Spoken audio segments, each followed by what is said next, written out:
Hi, everyone. Welcome back to my channel.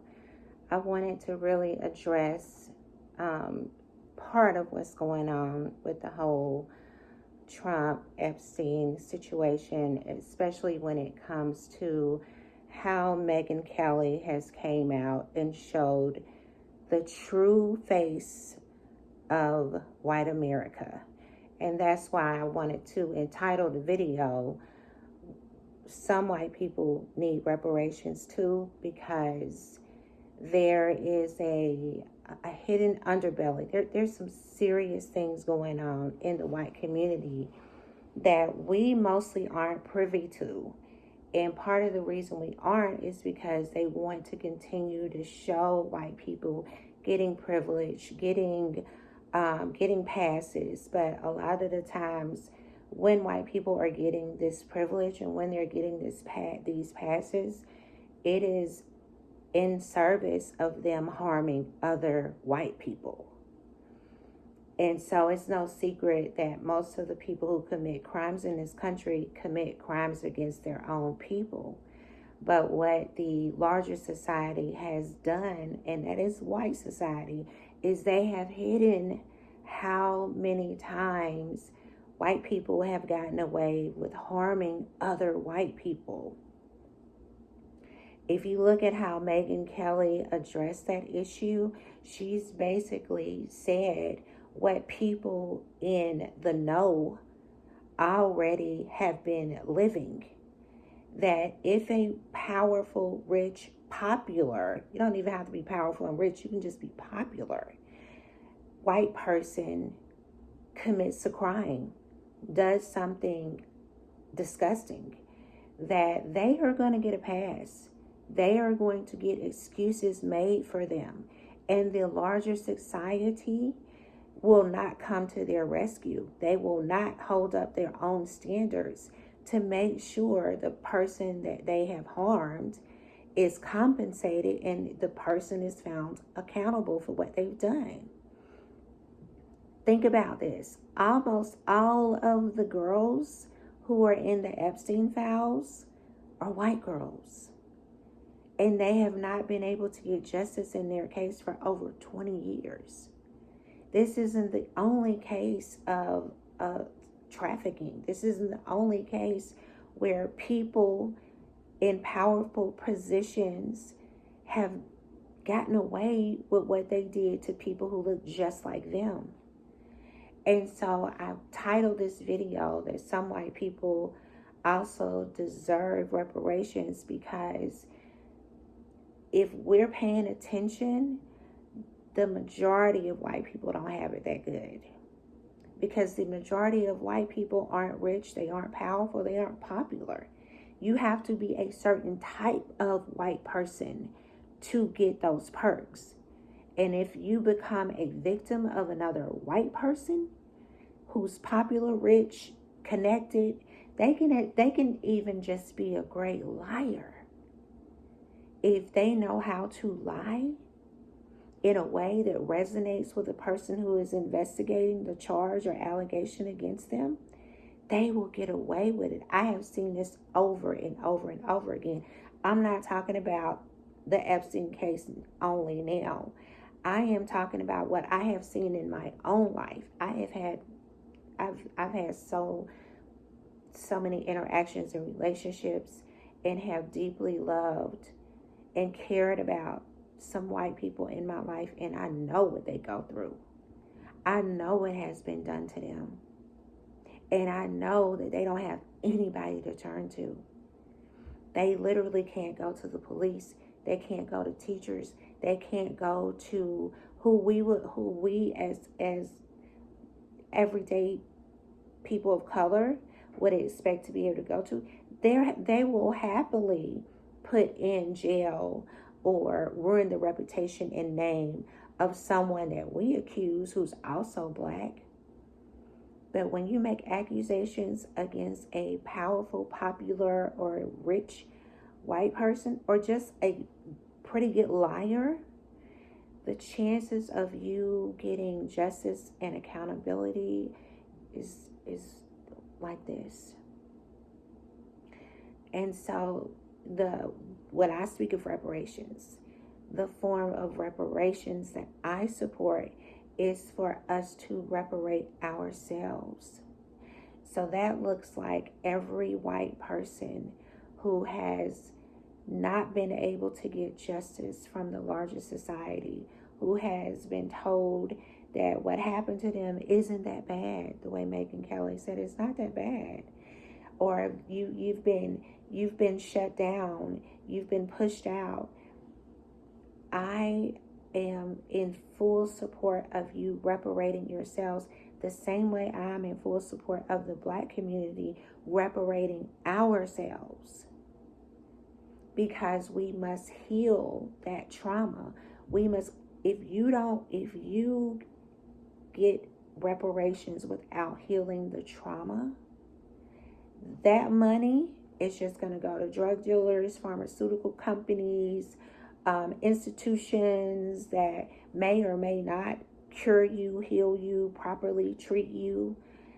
The form of reparations that I am talking about is a way for us as a community, whether it's the Black community that wants to see a better future, or it is white people who have become subjected to harm by the people in their community. Reparating ourselves means, let's pool our money together. We can do $5 a person and raise billions of dollars within a year. And we can bring support and healing and a release into our community for ourselves. Because the money is not the worth. The money is just the proof of what you're capable of doing. We are capable of giving ourselves reparation. We are capable of getting the healing and support that we need for ourselves.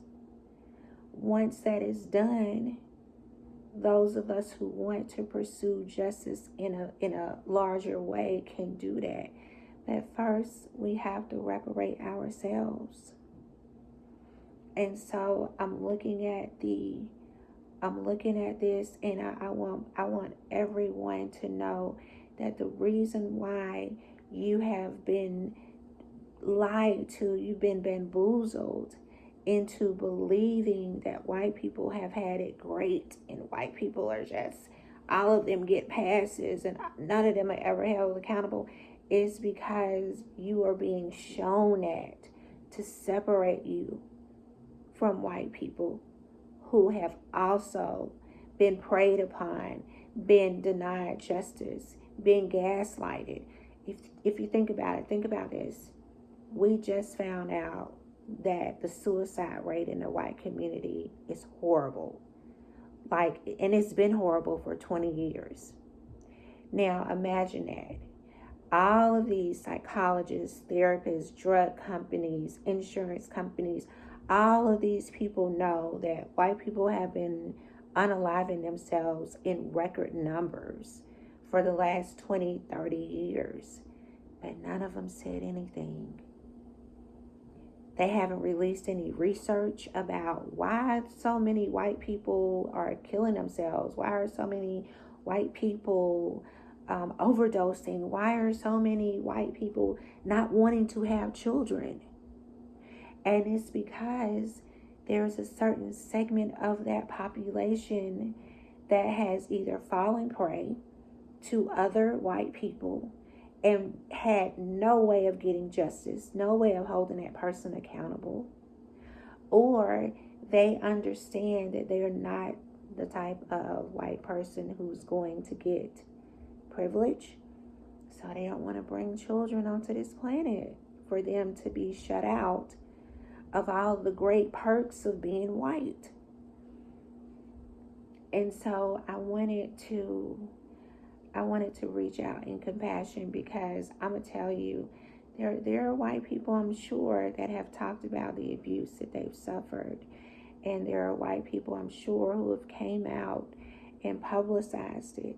But all too often, we don't understand that the white people who wind up in mental institutes and drug addicts and overdosing and dealing with severe issues mentally are the people most of the time who are shut out of white privilege.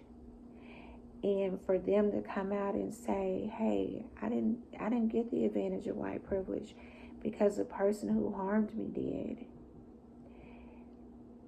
I know that there is some fear for some of them about speaking about it because it sounds like it's shame.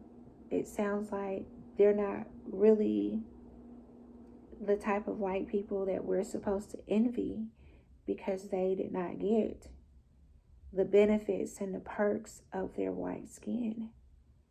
So we have to be cognizant and aware that they're all not the same. Even when we say things like, y'all voted for Trump, y'all put him in office, that's ignoring the fact that like millions and millions of white people did not vote for this man. They did not want to see him get another chance to run things. And so I hope we open with compassion, and then I hope we really see ourselves cooperating with each other, supporting each other, loving each other, and putting our money together. It's where you put your money that tells what you're about and who you are. And so when you put money into your own healing collectively, you are saying we are going to address what has happened to us collectively. We're not going to just put on you the entire responsibility of doing it by yourself. Collectively, we can bring healing and a sense of support and community to people who are hurting. And so I hope that this message reaches whoever it needs to reach. I am, as much as this has been painful to see what is happening to this country, I'm also seeing like the beauty that can come from it and the truth is being exposed. Like, who knew? And please be aware that the family of Jeffrey Epstein, they're saying that Bill Clinton is not the Bubba in that email. But you can best believe it is a man. I don't know any women named Bubba. So it's definitely a man. And so as more of these things come out, as more of the truth comes out, what we have to do is not just key and make jokes from it. There are people who are literally like hanging on the edge, y'all. They're hanging on the edge. Support, love, be there for them. Don't let the game of politics cause you to not have any compassion for people who did not want to see us on this timeline, but here we are. Here we are, and those people need our help, no matter what color they are. And the same goes for the Mexican Latino community. All of them did not vote for the mass deporter in chief. So we have to be careful about being very smug and very hurtful and very demonizing of people just because of this. Because let's keep it real, we don't want that to happen to us. I don't want somebody to say, oh, y'all, don't do that. Especially when it's something negative. And so I hope that when we're looking at, because there's going to be more stuff that comes out, y'all, I hope that we are looking at those emails and looking at other things that's going to get exposed as a way for us to come together, not as a way for us to just simply laugh at others